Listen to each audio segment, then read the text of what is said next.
Hakuna uwezekano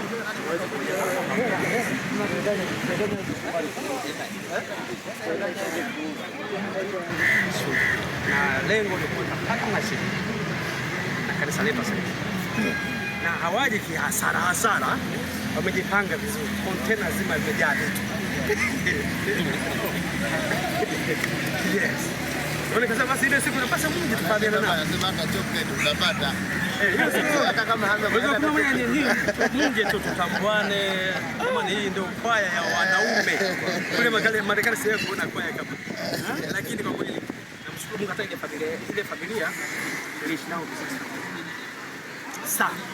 Na bado wapo wengi tu wengine watakuja lini.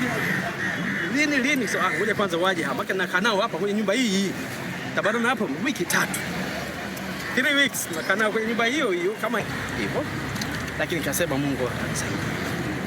Kwa hivyo fika basi ni kitu ambacho nikifanya cha kwanza ni kujiridhisha kama idadi ambayo niliona, yaani ibada ilikuwa ni moja, alafu nafika nusu.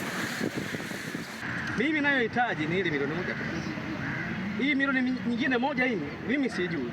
Ukiamua you have two options. Either kuleta kanisani au kaitumia. Hapo umetumia nguvu, umetembea, umemaliza mpaka sole.